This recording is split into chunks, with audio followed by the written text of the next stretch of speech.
అందరికీ నమస్కారం. కార్యక్రమం ప్రారంభించే ముందు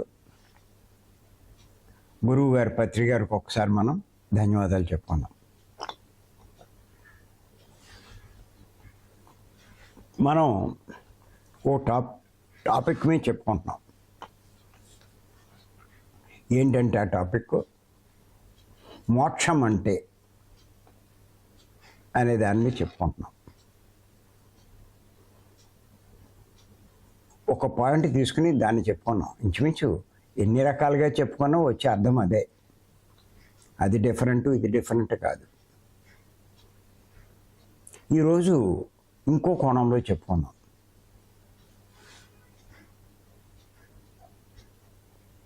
రాసుకొని చెప్తాను. చావు పుట్టుకల నుండి తప్పించుకోవడమే మోక్షము.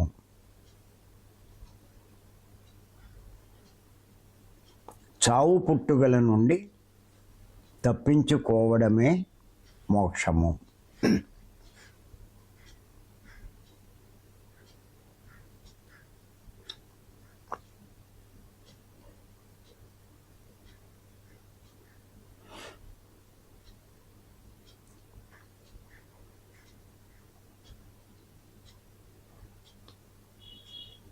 ఇక్కడ మనం ఒక విషయం తెలుసుకోవాలి.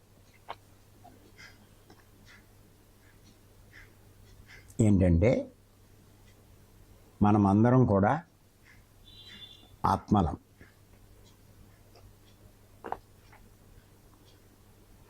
ఆత్మలమైన మనం ఒక పూర్ణాత్మ నుంచి కానీ మూలాత్మ నుంచి కానీ విడివడినటువంటి అంశాలు.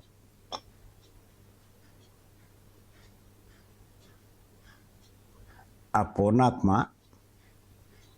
తన నుంచి ఇలా ఒక అంశను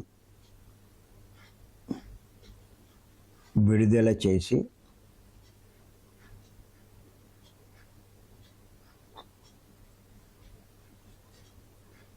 దాన్ని ఒక శరీరంలో ప్రవేశపెడుతూ ఒక లక్ష్యాన్ని నిర్దేశిస్తుంది.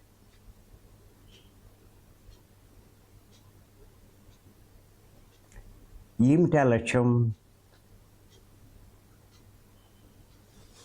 నువ్వు కూడా నాలా అంటే నా స్థాయికి ఎదగాలి, అంటే నాలా తయారు కావాలి.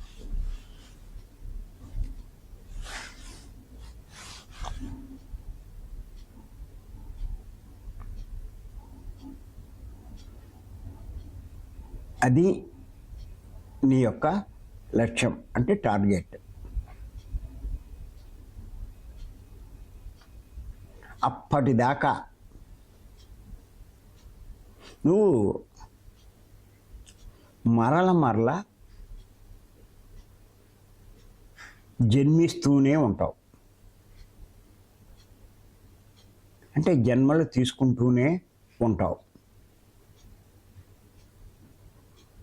అది ప్రతి అంశాత్మకి పూర్ణాత్మ నిర్దేశించిన లక్ష్యం. అలా ఒక తల్లి గర్భంలో తయారయ్యే శరీరంలో మనల్ని ప్రవేశపెట్టి, అంశాత్మైన మనల్ని ప్రవేశపెట్టి అక్కడి నుంచి మన బాగోగులు కూడా పర్యవేక్షిస్తూ ఉంటుంది పూర్ణాత్మ.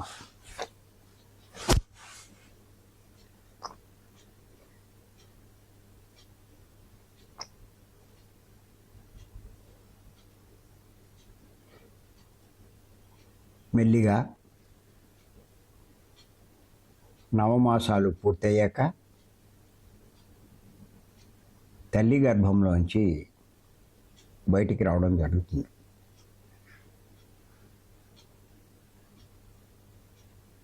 ఇక్కడ ఏమిటి అంటే తల్లి గర్భంలో ఉన్నంతసేపు మన లక్ష్యం మనకి తెలుస్తుంది, అన్నీ గుర్తుంటాయి. కానీ ఎప్పుడైతే తల్లి గర్భంలోంచి బయటకు వస్తామో, బయటపడతామో, ఈ మాయా ప్రపంచంలో పడిపోతామో, అప్పుడు అన్నీ మర్చిపోతాం. ఏమిటి అసలు నేనెవరు, నేను దేనికోసం వచ్చాను, భూమి మీద నేను చేయవలసిన పని ఏంటి, నేను సాధించవలసింది ఏంటి, ఇవన్నీ మర్చిపోతాం.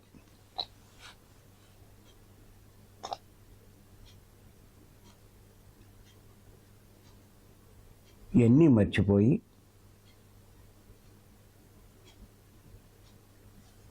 ఆ సంసారంలో పడి, ఆవిడ నా తల్లి, ఈయన నా తండ్రి, వీళ్ళు నా కుటుంబ సభ్యులు, వాళ్ళు నా బంధువులు, వీళ్ళు నా స్నేహితులు, వీళ్ళు నా శత్రువులు, వీళ్ళు నా మిత్రులు, ఇలా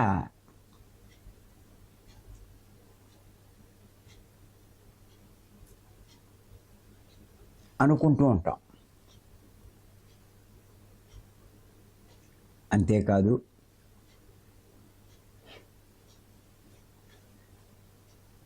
ఇంకా ఎదిగే కొద్దీ ఇంకా ఎన్నో తెలుస్తాయి.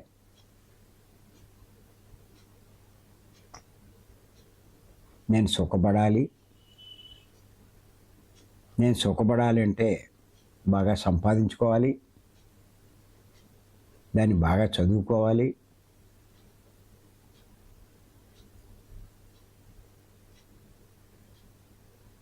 అనుకుంటూ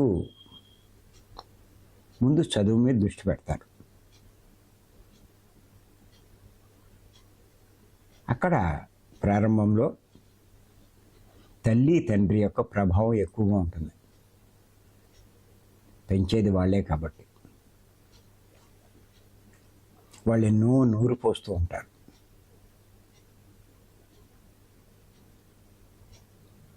అవన్నీ నిజమని అనుకుంటూ ఉంటాం. తర్వాత 7-8 ఏళ్ళు దాటిన తర్వాత సమాజంలోకి వస్తాం. అప్పుడు సమాజ ప్రభావం ఎక్కువ పడుతుంది. ఈ చదువుకుంటూ ఇంకా ఎంతోమంది యొక్క ప్రభావం మన మీద పడుతుంది. ఈ సమాజంలో ఎవరిని చూసినా డబ్బుకే ప్రాముఖ్యం ఎక్కువ ఉంటుంది. ఓహో, డబ్బు సంపాదిస్తే అందరికంటా బాగా బతకచ్చు, గొప్పగా జీవించవచ్చు, గొప్పవాడిగా భావించబడతాం అనుకుంటూ ఈ డబ్బుని సంపాదించడానికి రకరకాల ప్రయత్నాలు చేస్తూ అధర్మంగా కూడా ప్రవర్తిస్తూ ఉంటాం. ఎప్పుడైతే ఈ చెయ్యకూడని పనులు చేస్తామో, సృష్టి విరుద్ధమైన పనులు చేస్తామో, వాటి ఫలితంగా కొన్నాళ్ళకి కష్టాలు వస్తూ ఉంటాయి. ఆ కష్టాలు వచ్చినప్పుడు వాటిలోంచి బయటపడే ప్రయత్నం కూడా చేస్తూ ఉంటాం.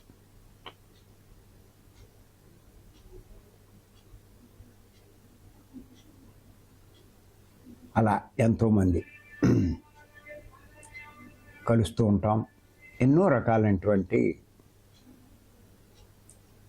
వైద్యాలు చేయించుకుంటాం, ఎన్నో రకాలు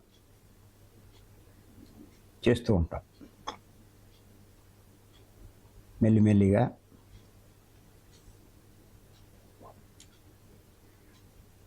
అంటే చదువు పూర్తయిన తర్వాత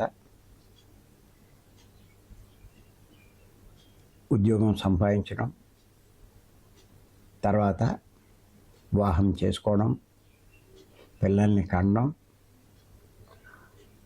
వాళ్ళు మంచి చెడులు చూసుకోవడం,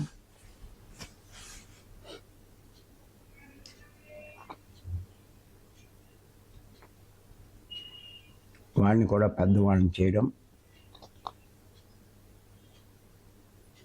చేస్తూ ముసలి వయసు చివరికి వస్తుంది.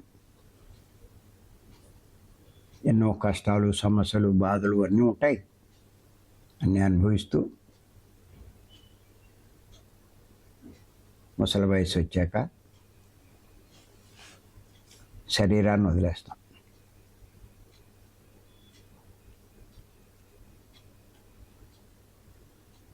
శరీరాన్ని వదిలి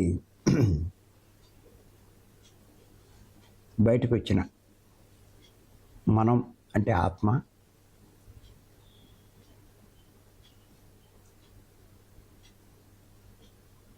మాయలోంచి బయటపడుతుంది. అంటే బయటపడతాం. అంతకుముందు మాయలో ఉన్నాం శరీరంతో ఉన్నప్పుడు. శరీరం వదలగానే మాయ నుంచి బయటపడతాం, వాస్తవంలో జీవిస్తాం. అప్పుడు అన్నీ తెలుస్తాయి, చేసిన తప్పులన్నీ తెలుస్తాయి, ఎందుకోసం వచ్చామో తెలుస్తుంది, ఏం చేయాలో తెలుస్తుంది. చాలా బాధపడతాం. అరే వచ్చింది జ్ఞానం సంపాదించుకోవడానికి,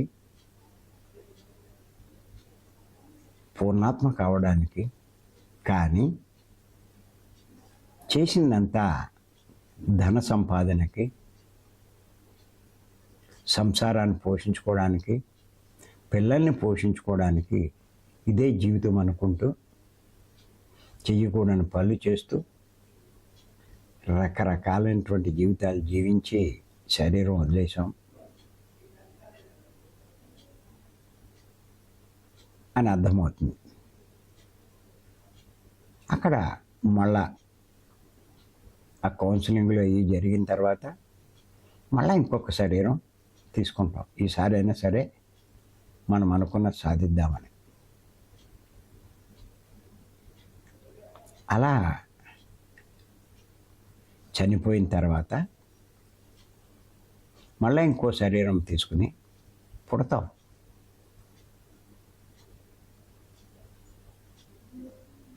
ఇది ఒక్కసారి జరగదు, కొన్ని వందల సార్లు జరుగుతుంది. ఏమిటి? చావడము, పుట్టడము, చావడము, పుట్టడము. పుట్టే ముందు అన్నీ అనుకుంటాం, పుట్టిన తర్వాత అన్నీ మర్చిపోతాం. మర్చిపోయి ఏదేదో చేసి మళ్ళా చనిపోతాం. పోలే ఏమైనా చాలా సుఖంగా ఉన్నామా, బాధలు లేవా, కష్టాలు లేవా, రోగాలు లేవా అంటే అన్నీ ఉంటాయి. నరకం అనిపిస్తాం, అశాంతికి లోనవుతాం, ఎన్నో గొడవలు పడతాం, బాధలు పడతాం, చివరికి చనిపోతాం. ఇలా చావు పుట్టుకలతో జీవిస్తూ ఉంటాం. చస్తూ ఉంటాం, పుడుతూ ఉంటాం, చస్తూ ఉంటాం, పుడుతూ ఉంటాం. శ్రీకృష్ణ వారు చెప్పలేదు,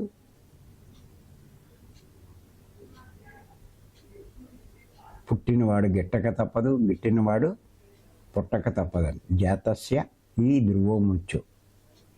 పుట్టినవాడు గిట్టక తప్పదు. ఇచ్చు ధ్రువం జన్మ మృతస్యచ. మళ్ళా జన్మించక తప్పదు. ఇలా జరుగుతూ ఉంటుంది. అర్థం కాదు, కొన్ని జన్మలు గడిచిపోతాయి. ఇలా ఇంతే అనుకుంటే జీవితం. అంటూ ఆ భగవంతుడు నన్ను అన్యాయం చేశాడని, నన్ను పట్టించుకోవట్లేదని, నేను కోరింది ఇవ్వట్లేదని ఆ భగవంతుడి మీద నిందలేస్తూ తానెవరో తనకు తెలియక ఇలా ఎన్నో జన్మలు గడిచిపోతూ ఉంటాయి.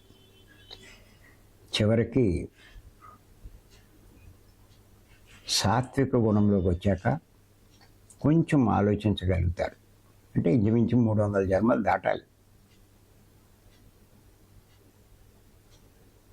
ఆ సాత్విక గుణంలోకి వచ్చాక ఏంటి ఇంకా దీనికి అంతం లేదా, ఇంకెప్పుడు నా బతికింతేనా, ఇలా పాటలు పడవలసిందేనా, అసలు భగవంతుడు నన్ను ఎందుకు సృష్టించాడు, నన్ను నిన్ను బాధలు పెట్టడం ఏంటి, నేను ఏమైనా సృష్టించమన్నానా, ఇలా రకరకాలుగా ఆలోచిస్తూ ఉంటారు. చివరికి ఒక సద్గురువుని చేరుతారు. అప్పుడు ఆ సద్గురువు ద్వారా ఎంతో జ్ఞానాన్ని తెలుసుకుంటారు, ఎన్నో విషయాలు తెలుసుకుంటారు.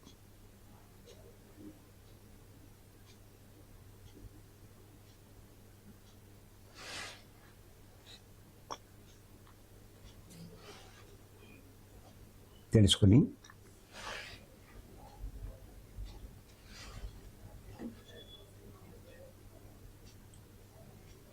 నేను దేహం కాదు, ఆత్మను, నేను చేసుకునేవి నేను అనుభవిస్తున్నాను,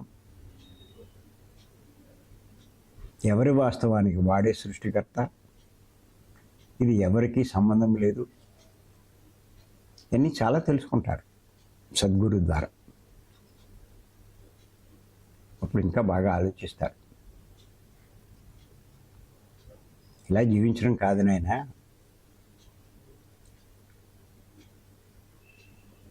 ఈ జీవితం లేకుండా చేసుకోవాలి, అది మానవ జన్మ యొక్క లక్ష్యమని ఆ సద్గురు బోధిస్తాడు.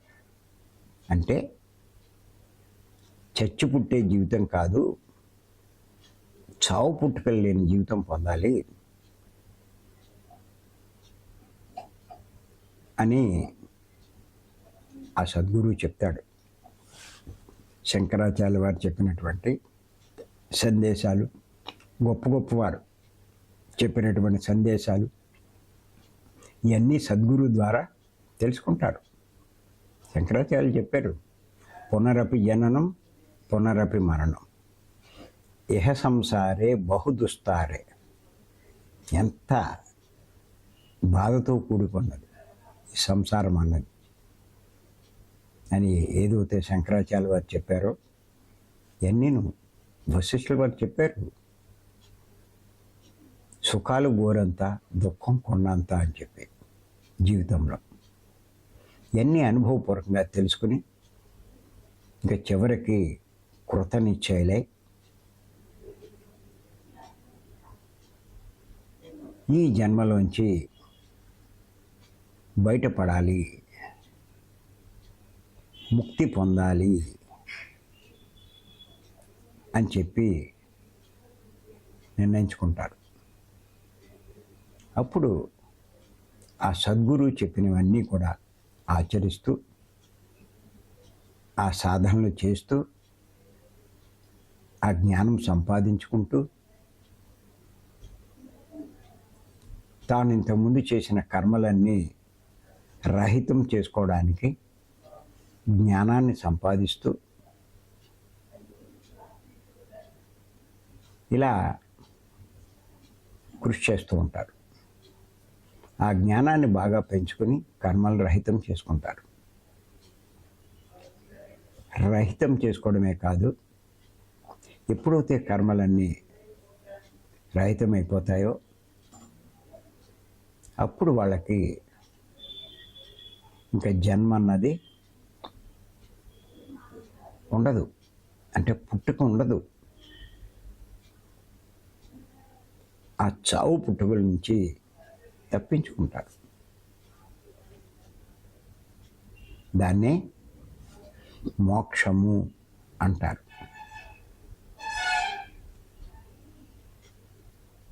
అందుచేత గుర్తుపెట్టుకోండి, ఎవరైనా సరే, ఏ మానవుడైనా సరే చివరికి చెయ్యవలసింది, సాధించవలసింది, తెలుసుకోవలసింది, సంపాదించవలసింది ఇదే. అది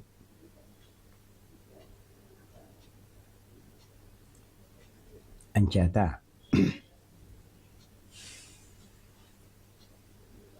ఇది ఈ స్థితి సంపాదించేదాకా అలా జన్మలు తీసుకుంటూనే ఉండాలి. ఆ పూర్ణాత్మ నుంచి విడివడిన మనం ఇది తెలుసుకోవాలి.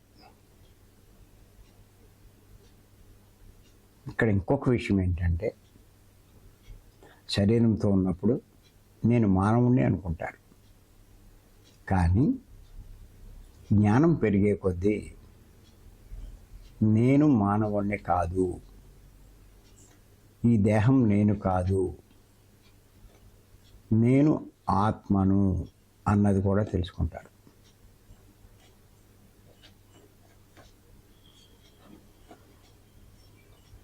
మొదట్లో అది తెలుసుకుంటారు, నేను ఆత్మ అన్న సంగతి.